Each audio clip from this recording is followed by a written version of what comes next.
Harka fuunee daawwattoota keenyaa nageenyi keenya bakka jirtanitti sinaa dhaqqabu jennaa oduu isinitti himna.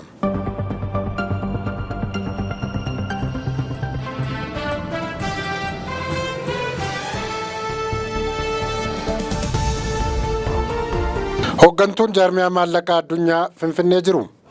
Mataan jaarmiyaa maallaqaa addunyaa Kiristiiliinaa Joorjeevaan daawwannaa hojiitiif har'a Finfinnee dhufaniiru. Wayita isaan dhufanitti xiyyaara addunyaa booletti bu'uun qondaalota mootummaa sadiitiin simatamani.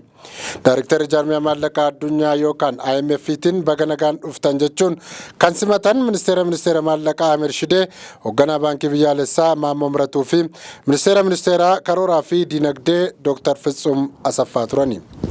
Hooggantittiin Finfinnee keessa haga turanitti dhimma guddina diinagdee imaammattoota xiyyeeffannaa fi dursi kennamuuf qabu akkasumas fooyya'insa diinagdee irratti muummicha ministeeraa Abiy Ahmed dabalatee qondaalota olaanoo biroo wajjin mari'atuuf karoorri qabameera. Kiristiyaaliinaan daldaltootaa fi qooda fudhattoota dhuunfaa wajjin illee wal arganii waa'ee sochii diinagdee biyya kanaa keessa jiru akkasumas carraa gabaa irratti waliin dubbachuuf yaada qabu. IMF'n imaammata diinagdee gooroo akkuma baheen maallaqa mootummaaf liqeessaa akka jiru beekamaadha. Naannoo Amaaraatti dhukkubni koleeraa babal'atee namoonni 3 du'aniiru. Akkasumas 160 immoo dhukkubichaan garmalee miidhamuutu dhaga'ame.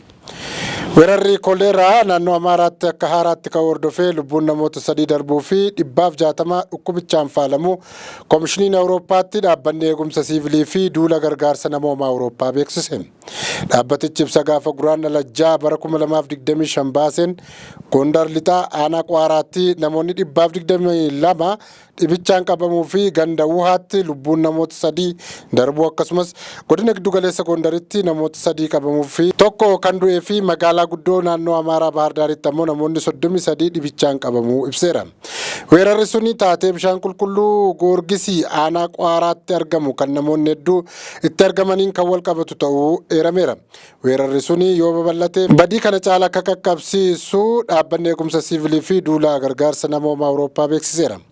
Yaaliin weeraricha ittisuuf taasifamu rakkoo nageenyaa fi qaqqabinsa naannichaa keessa jiru kan humnoonni mootummaa fi hidhattoota faannoo ofiin jechuun of waamaniin wal lolaa jiraniin danqameera. Weerarri suni kan mudate erga biyyattii keessatti weerara koleeraa waxabajjii bara 2022 keessa eegalee daran gadi bu'uu himamee boodadha. Haa ta'u malee weerarri haaraan naannoo Beenishaangul Gumuzittis baqattoota naannoo Amaaraatii buqqaafamaniin tamsa'uu dhaabbatichi gabaaseera. Kana malees jiraattonni godina Walloo Kibbaa fi Goojjam Kaabaa kan magaalota akka Dassee, Kombolchaa, Bahar Daarii fi Gondar weerarichaan faalamaniiru. Weerarri ji'oota adoolessaa fi muddee bara 2023 keessa mudatee ture jiraattota naannichaa 4,980 akka miidhe kanaan dura isiniif gabaasuun keenya kan yaadatamu ture. Sagantaan nyaataa addunyaa sababa Ameerikaatiin hojiin koo gufateera jedhe. Sababa ajaja Doonaald Tiraampiin hojiin dhaabbata mootummoota gamtoomanii kun rakkoo irra bu'uu Rooyiters gabaaseera. Sagantaan nyaataa addunyaa biyyoota hedduu keessatti bara dheeraaf gargaarsa namoomaa akaakuu garaagaraa kennaa tureera. Erga Doonaald Tiraamp aangoo qabataniiti garuu nyaata rabsuu rakkachuu eegale. Pireezidaant Tiraamp karaa USAIDtiin gargaarsa Ameerikaan kennitu hundi ji'a 3f akka dhaabbatu ajaja dabarsanii ture. Yeroo duraa ministeera haajaa alaa biyyattii Maark Ruubiyoon ajajni Tiraamp kennan sagantaa nyaataa addunyaa kan ilaallatu miti jedhanii ture.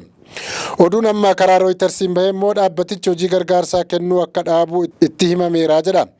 Ajajatti kennameetiinis midhaan gargaarsaa qophaa'e kuntaalli kitila 5,70 ta'u mankuusaa keessatti hafuuf jira. Sagantaan nyaataa addunyaa midhaan kan keessa kuufatu mankuusaa biyyoota 23 keessaa qaba. Achi keessaa garii isaa baasee gara biyyoota barbaadamutti ergee karaarra kan jiru jira. Waan jalaa gufateef waan kana irratti ibsa ministeera haajaa alaa Ameerikaa gaafachuu isaatu dhaga'ame. Sagantaan nyaataa addunyaa Itoophiyaa keessatti dhaabbata gargaarsa namoomaa baay'ee kennuun beekamudha. Kan harkasaa eeganii bulan hedduutu jiru. Pireezidaantiin Ameerikaa Doonaald Tiraamp Afrikaa kibbaarra qoqqobbii kaa'an.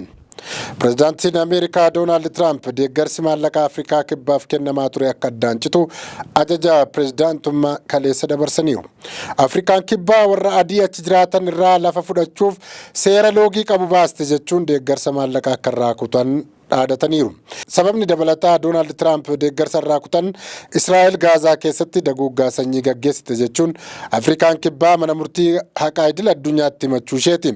Michuu Tiraampii fi dureessa addunyaa akka ta'e Elon Musk hiddi dhaloota isaa Afrikaa kibbaa ta'us Tiraamp deeggaruun Afrikaan kibbaa sanyii bu'uura godhachuudhaan lafarraa fudhataa jirti jechuun karaa toora miidiyaa hawaasummaa X gubbaatti bulchiinsa Siriil Ramaphosa qeeqaniiru. Waajjirri pireezidaantii Afrikaa kibbaa Siriil Ramaphosa Elon Muskatti bilbiluun Tiraamp akka irraa tasgabbeessuuf seera biyyattii lafaa ilaalchistee baastee sirnaan akka hubachiisu gaafachuu torbanuma kana keessa ibsee ture.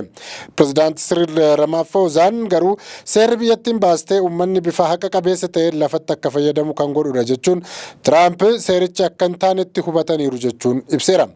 Seerri Afrikaa kibbaa baastee lafa seeraan ala warra adii harka jiru beenyaa malee akkatti irraa fudhatamu akka jiru ni hima. Afrikaan kibbaa gita bittaa sirna apartaayidii jala erga baatee booda abbummaan lafaa gaaffii cimaa ammaa deebiin argatiin jiruu fi falmisiisaa ta'edha. Abbummaan lafaa daba bara sirna gita bittaa warra gurraachaa irratti taasifame ilaalchisee jijjiiramni akka gaggeeffamu irra deddeebiin waamicha mootummaaf taasifameera. Afrikaan kibbaa seerri isheen baastee fi qoqqobbii Tiraampiif ishee saaxile lafa warra adii harka jiru beenyaa malee akka fudhatamu yoo ta'u, kunis lafti sun kan misoomin turee fi uummatarraan balaa gahaa jedhamee yaadamedha. Kana bu'uura godhachuudhaan Doonaald Tiraamp Afrikaa kibbaa garee tokko irratti xiyyeeffachuun lafa beenyaa malee irraa fuudhuun mirga isaanii sarbite jechuun qoqqobbii deeggarsa maallaqaa irraa dhaabuu irra kaa'eera.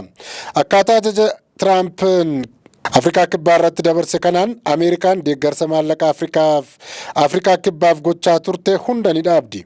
Waayit Haawus akka jedhutti qotee bultoota Afrikaa kibbaa warra adii akka buqqaatotaatti qubsiisuuf karoora akka baasus beeksiseera. Egaan kabajamtoota daawwattoota keenya oduu har'aaf jenne kanumaan goolabnaa turtii gaarii isiniin jenna.